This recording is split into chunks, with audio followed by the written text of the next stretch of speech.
Hey everybody, it's Ron and Ellie back for another edition of Ask Ron. First up this week is Dean Pittman from Nebraska. Hey, Dean. He's got 3 questions for you, Ron.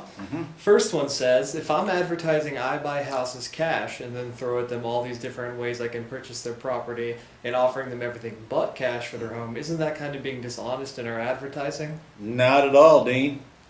Because you're advertising that you pay cash for houses doesn't mean you have to pay cash for everybody who calls.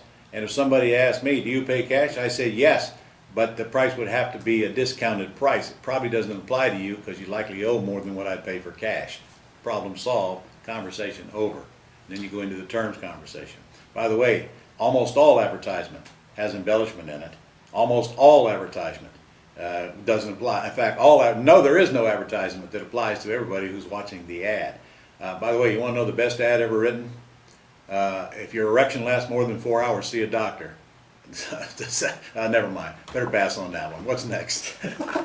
His second question says, Yeah. I've heard that Dodd-Frank makes it illegal to purchase homes with creative methods. Well, Would that mean that your courses are obsolete? Dean, who are you listening to, man? Dodd-Frank has not made it illegal to purchase a home with creative methods. I don't know where you got that from. Dodd-Frank does have some restrictions on owner financing, but the good news is for you, your seller's exempt anyway. It's their home, and if they only do one a year, they're exempt. Totally irrelevant to you when you're buying. His third question says, I've heard you pay VA $10 for filling out property information sheets, which I thought was way too low. In the Control Without Ownership course I just got, you say to offer them $250. Is that only if you end up purchasing the home off their lead? Yes, the $250 is if I purchased the home off of the lead. The $10 for a VA to fill out the form was not a VA. You heard that incorrectly. We pay our VAs by the hour. You pay them by the minute. And the amount that they get for filling out a form depends on how many they do per hour, and that varies all over the board. So if you have some one person that you want to pay to fill them out for you, then $10 is more than enough. It's ample to fill out a property information sheet because they can probably do a couple of them an hour. You won't have any trouble finding somebody to work for $20 an hour. His last question says, can you please explain the difference between a lease purchase and a lease option? There isn't any. It's just two different terms to describe the same thing. Well, there you go, Dean.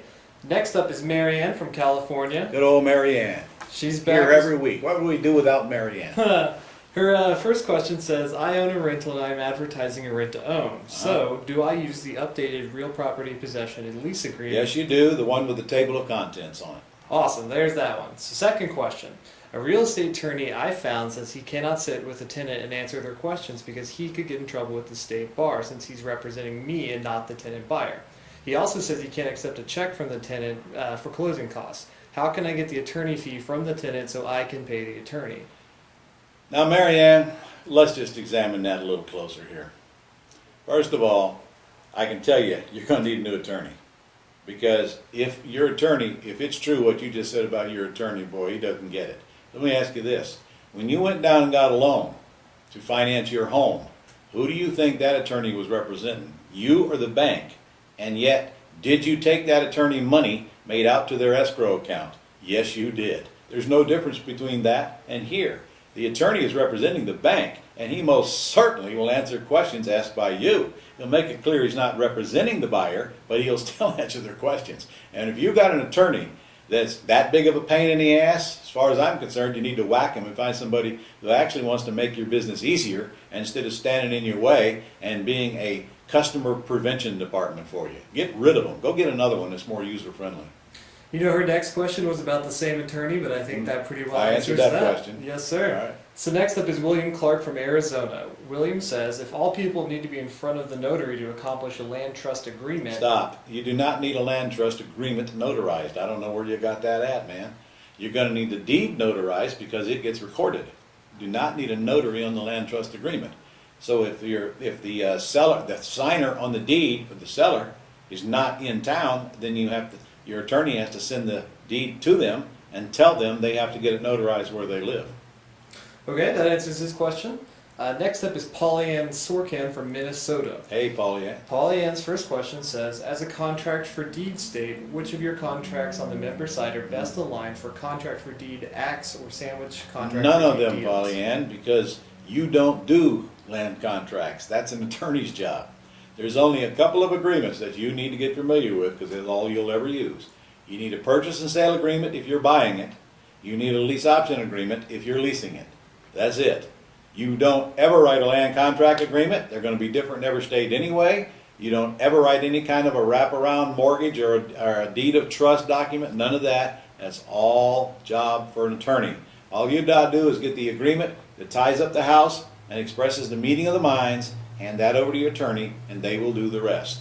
So there are some land contracts on the Gold Club site, but if I were you, I'd just ignore them and let your attorney do what he's getting paid to do. Pollyanne's next question says, do you have a rule of thumb for the percentage of ARV to pay regarding a negotiated down payment, whether on an owner-financed, free and clear, axe or sandwich deal? All right, if I'm buying, Pollyanna, it's real easy. My rule of thumb is get as little or nothing down if I possibly can, and I will never name that number, ever, until the seller tells me what the least they will take. The line goes like this: may I assume you will sell with nothing down? Shut up. Wait. If the answer is yes, shut up, move on, because you got a no down deal. And you'll be surprised how many of them you'll get if you ask like that. If they come back and say no, then your next question is, well, what's the least you could take down? There you will discover what your down payment is going to be. Never, ever tell them what you will pay. And on the same with the monthly payment. If you're buying, let the seller tell you what it's got to be. You don't be blurting out what you're willing to pay. By the way, if I'm selling, same thing. I don't name down payment. I don't name monthly payment. I name price, but I let the buyers tell me what they'll pay me down and what they'll pay me monthly. And to be honest, anytime I put a property on the market, it's kind of an auction, because the people who bring me the most money are going to get to the top of that list. Unless I see something weird about them, they win. The highest down payment is usually going to win the bid. Even though it's not really an auction, they don't know that. But that's what I'm looking for, is the size of that down payment. But I never name it, ever. Pollyanne's third and last question says, do you also have a rule of thumb for monthly payments depending on the... I think I just answered that. Oh. I want them as low as I can going in. I want them as high as I can get them going out. There's no rule of thumb. There is no percentages. And there's no way you can do it like that, because there's no way to adapt any kind of a percentage or a rule to all the houses. It's case by case. But if you'll learn to shut up and let the other side speak first, you'll quickly determine that quite often you can get more than you thought you could get, or you can pay less than you thought you could pay, whether you're buying or selling. Okay? Pollyanne, the scripts are on your Gold Club site, by the way. We did a lesson video about it last week. Don't forget to check those out. But that's all the questions we have for you now, Ron. Okay, so Q&A is over for this week. Yes, sir. Well, that's great. And you know what? I don't see your name on the registration list for the convention yet. What are you waiting on? Get on the phone right now and call them at 800-567-6128. Tell them you're in, because we're about to raise the price back up. Hotel is getting full. I mean, literally, they're almost full. And we got some cool goodies coming at you as well that you don't know about when you get registered. Call that number right now, and they're going to give you a huge surprise. I dare you to call that number and go ahead and get registered. You're going to love what we're going to give you for free if you get in before the deadline comes up here in a few days and we have to raise the price on you. Do it right now.